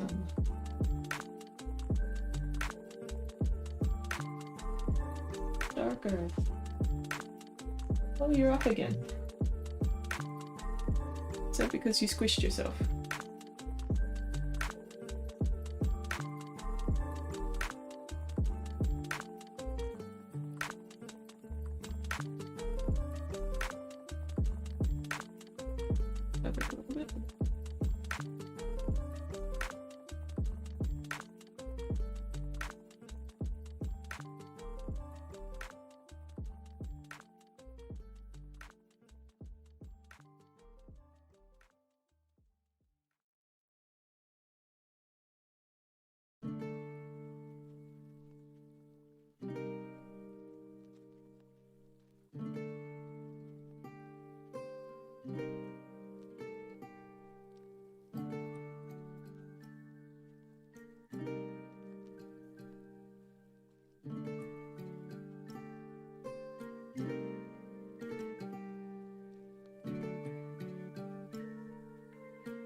Brush.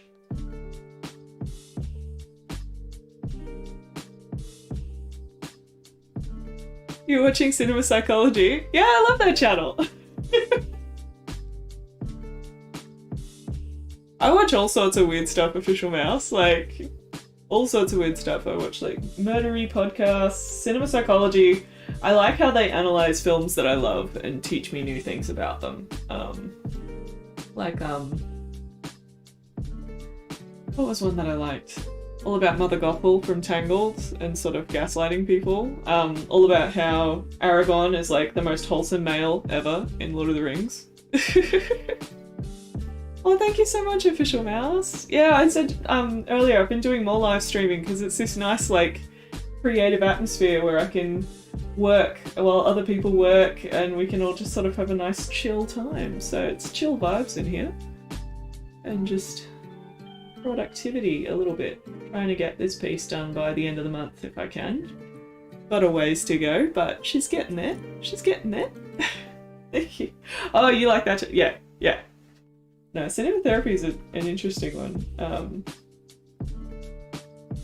I don't think I've watched... They did a Frozen episode like yesterday or something and I just added it to my to-watch list, so I'll have to watch that later. Although I haven't seen the second Frozen, so if it's about that, then I might skip it until I've seen the movie. Because I've only seen the first Frozen. Although I'm going to go see the musical when it's allowed to be open in Melbourne. I think we've got tickets for like late August?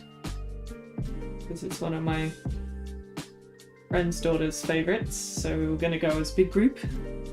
Go sing all the songs. I'm very excited just to see the reindeer puppet, because the reindeer... Oh, what's his name? Kristoff is the dude. Sven! Sven the Reindeer is like this amazing handmade puppet in Frozen the musical, and I love puppetry and how they make it work and how they make these still objects so expressive and have personalities, so I'm super excited for that. I know I said I was making this whole area darker, but just the chin brighter.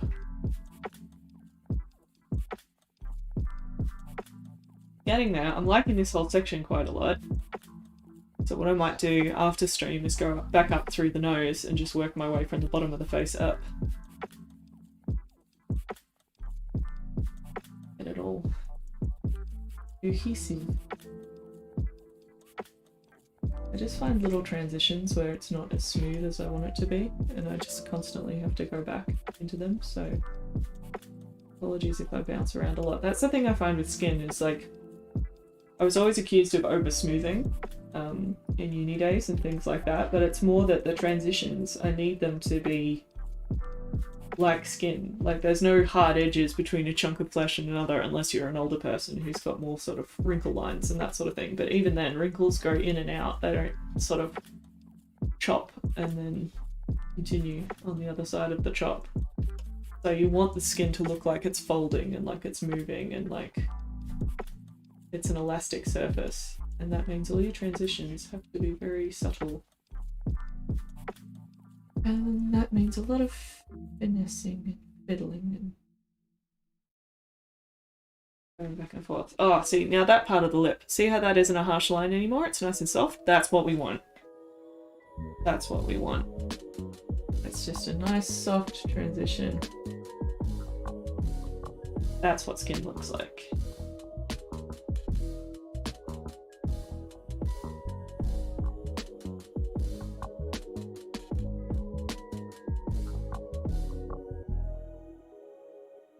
Happy with that bit.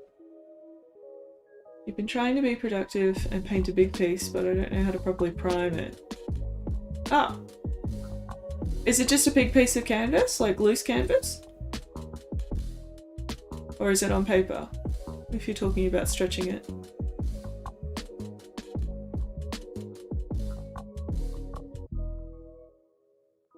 You can paint darker people with the same palette. I think the main thing that you'd enjoy in a darker palette is just add burnt sienna, because the magenta can be too pink and the burnt sienna has a lot of yellow in it for a reddy brown, and it'll just give you a nicer transition and sort of less time sitting around mixing. You can have a look at my video Liberation, that one that I painted darker skinned lady, and yeah, I just use a lot more orange mixes, so your yellow and your magenta or your yellow and your burnt sienna, to get that really nice glowy undertone, and then go from there. So like every darker skin tone is different, but your base colours can be the same. It's just playing with mixing, and burnt sienna will just be that one step between magenta and yellow that will make your life a lot easier, so you don't need to do as much pre-mixing and you've got something that's sort of really where you need to be. You've got a nice thick paper. Okay, so if you've got a nice thick paper, I definitely would recommend gessoing it. It'll probably go a little bit wrinkly after one layer of gesso, so just flatten it out with some heavy books and then start painting. If you try and stretch it with water first and then do gesso, it can be a bit convoluted, so I normally find that like thick papers and that sort of thing, chuck a layer of gesso on, so that way your oil's not going to go seep through to the other side of the paper and you've got a nice robust layer to paint on, because that's essentially what gesso does. It seals the surface and then it also provides a really good ground for the new paint to go onto. So normal paper is a bit too absorbent and you'll find it'll sort of split your paint, leave the pigment on top, and then your binder will go into the paper. So yeah, chuck some gesso on, let it dry, chuck it under some books if it goes a bit wibbly wobbly, and then go for it. Yeah. I think that's the thing as well. A lot of people, when they're painting on paper, they're like, oh, but the paper goes wrinkly. And it's like, you just flatten it out again and it'll be fine. I know you said it was a big piece, so that might mean you need to, I don't know, put a sheet down first and then some heavy things. So just so it's a nice, even, flat weight. But it'll be worth it because then the paper will be reinforced with that nice sealing of the gesso. Yeah, so you know how alcohol markers seep through the paper? if you use blending paper, blending card, which is specifically designed for alcohol markers, that happens a bit less. Or Yupo paper. And yeah, alcohol by its nature seeps through really, really fast and then leaves the pigment behind. And the joy of alcohol markers is trying to get it to sit on the surface as much as possible rather than seep into it, because then you can blend it a lot more and things like that. So yeah, they're a tricky one. They do tend to bleed through the paper. But I haven't known anyone to sort of prime their paper for alcohol markers. I do know some mixed media artists who use alcohol markers over paint and things like that, but yeah. Blending card seems to be the main one that a lot of them love. I know Express It make it here in Australia, one of our art brands. But yeah.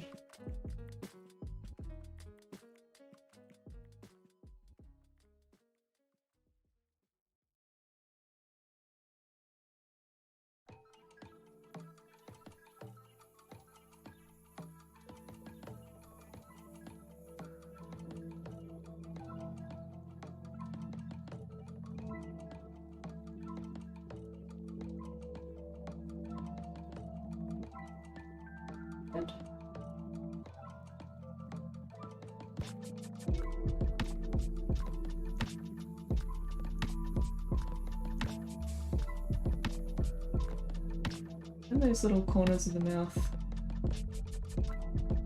Transition's hard to do because you're going from really dark to really light in like a matter of millimeters. And this is a huge painting, so if it was a tiny painting, even more difficult. I have to simplify it. But I want to show that little transition.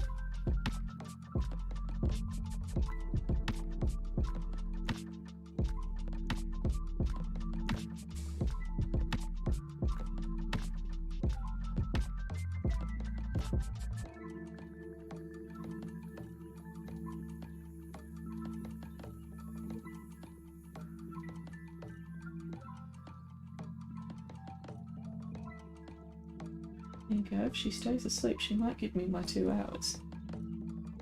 Tipped off again at the moment, just at my foot.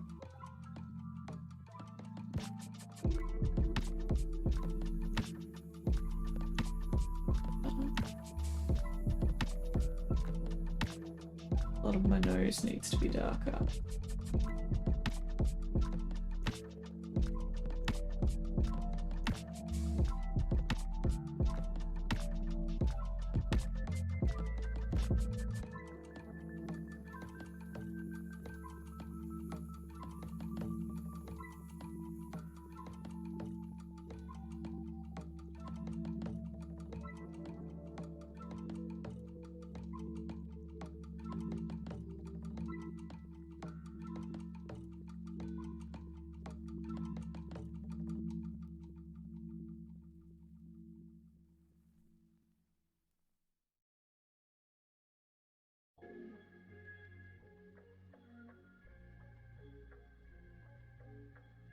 I feel like this little section next to the lip is too light. I need to darken that again.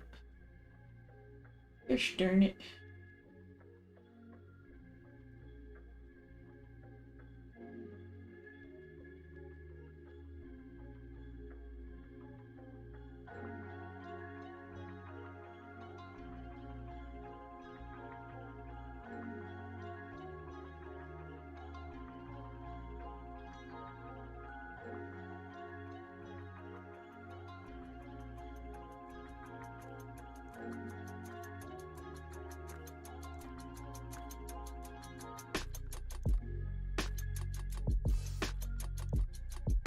Ugh.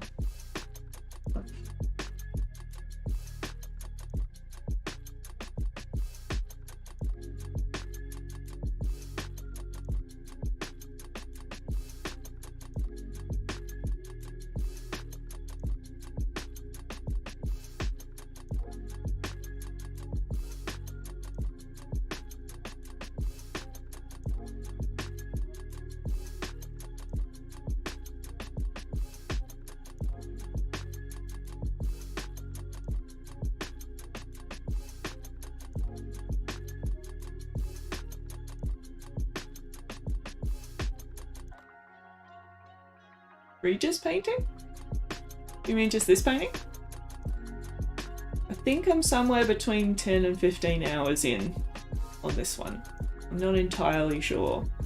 I do like that I've got recordings of most of my paintings set. Oh no, I don't. I have one that I didn't record. Okay.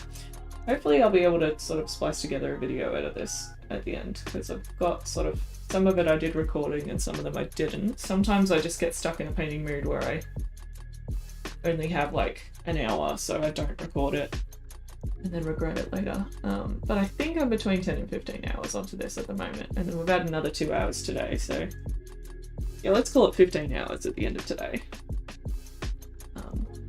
Although I'll probably paint more after I take the dog for a WALK, because we're in crunch time on this one now, and it needs to be done. If I want to enter it in the competition, I want to enter it in. Yeah.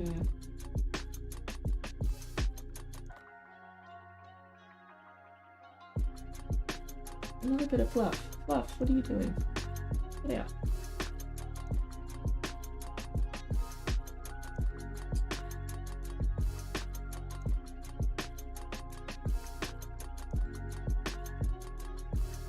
I'm going to get colour and a bit more dark value into a lot of these shadows. I think a lot of my shadows got too bright. Thank you. Thank you so much. That means a lot.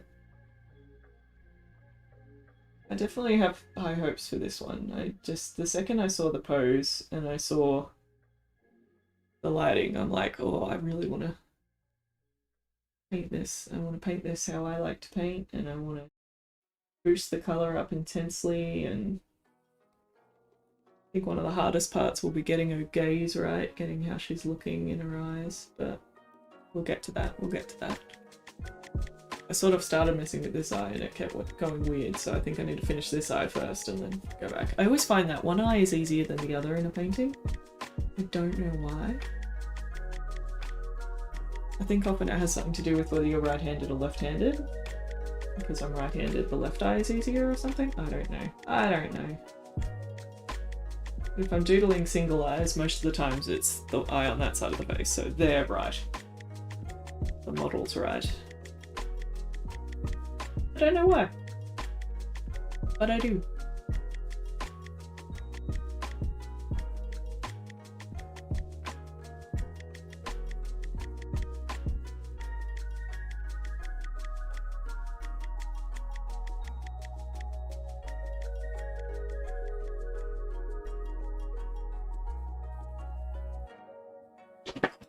Okay? Oh, honey.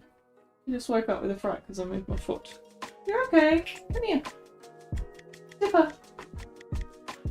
You're okay, sweetie. Hey. Okay.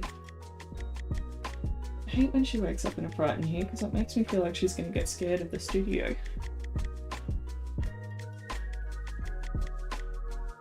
Oh yeah, no, you don't need expensive paintbrushes, especially in oil painting and acrylic painting. I think the only time some people like more expensive brushes is watercolor, because the absorbency of the brush with water is so important, and the difference between synthetic brushes and natural hair brushes being animal hair, which is so much more expensive, there is quite a big difference in how much water they'll absorb and how much they keep their tip.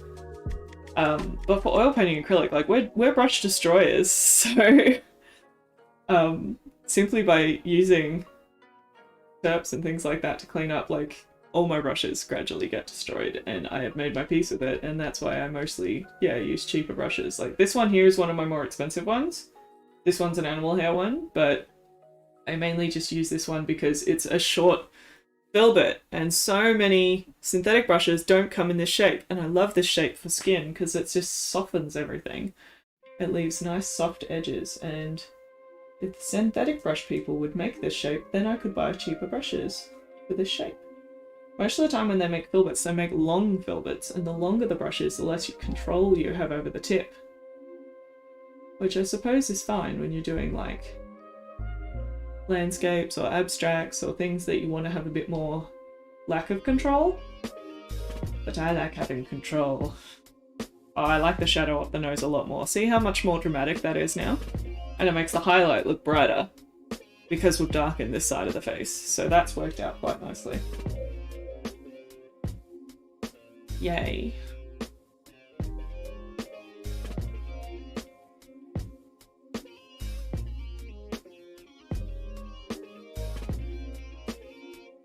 Yay.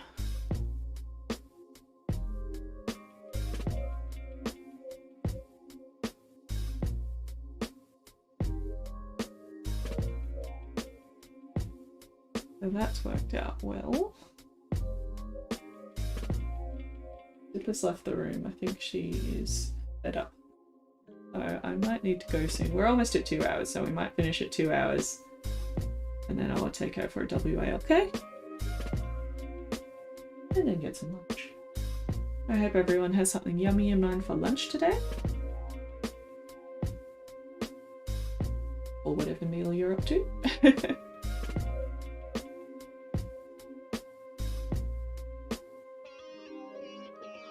And again, just a big shout out to Yik and Mealy, my caffeine sponsors of the day. You can always sponsor some caffeine, or actually I changed my goal to we're going to be saving up for a better camera to, like, we're very, very slowly going to save up for that using the caffeine budget so that you guys can see these sort of details better. Yeah. And yes, it is a decent weather for a WALK today, so thank you again to my caffeine sponsors, Mealy and Yik. Thank you. I really appreciate it. And yeah, yesterday we went for a walk with Jess and it was great, except it was very wet and I came home very soggy. She had a nap when she came home, Dipper, who was also very soggy, and just kept rolling over to like find a dry part of the bed because she kept making it soggy. Like, I tailed her off twice and she was alright. She was just like slightly damp. And so she kept just rolling around on the bed until she dried herself off. On the dog bed, thankfully. This is why she's not allowed on my bed, because I don't want wet dog all over my bed.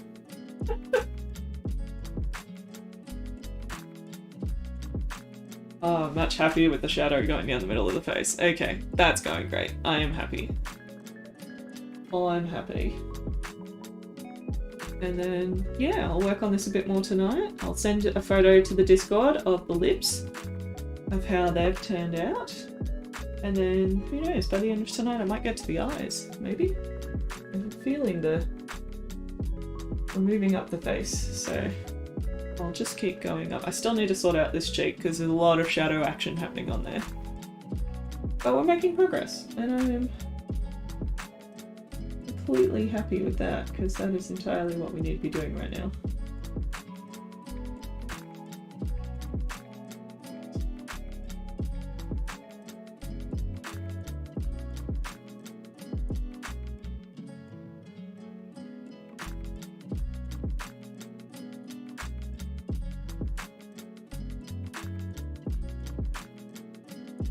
This time next week we might be near a finished painting. Hopefully. Next stream will be next week, Thursday night, 8 PM Australian Eastern Standard Time. And if I'm not working on this, I'll be working on something else, but I'll let you guys know how this is going regardless, because I've got the other 3 paintings I need finished by like mid to late August that we started last Thursday night stream, and happy to report that the Cloudscape backgrounds are out of the naughty corner and I like them. They still need a bit of glazing and things to make the colours more intense, but that will happen later. But we'll be ready to start the actual portraits on them, so I don't know if I'll be doing this on Thursday or those, but one of the two. So that will be fun. Yes, quick dry medium's the best official mouse. I was saying that earlier, I'm like, why did I ever paint not with quick dry medium? Because it just makes painting the deadlines so much easier. Yeah, like tomorrow, for example, I can paint on here, I just won't touch the face. I'll let the face have some extra drying time. But I can work on like all the fabric and things. So I think that's it. No worries, Mealy. Thank you so much for the lurking and for the caffeine sponsorship. You're amazing.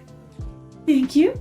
And thank you all so much for joining me. I'll put my brush down and get ready to take the pop out. But I really appreciate these chill times. They're really fun and really lovely. And you're all so lovely for joining me, so thank you. I'll have a new video coming out on Friday as well, which will be, I think, the still life paintings that we did, the Mark Hamill one and the skull one. I'm not sure if I'm going to split it into 2 videos. I think I might. So one of those will be coming up on Friday. So keep an eye out for that as well. And I hope you have a lovely day. Thank you so much. And have a nice chill afternoon. Carry that energy into your afternoon. Yeah? I'll see you all later. Bye. Where's my bye? There it is. Bye.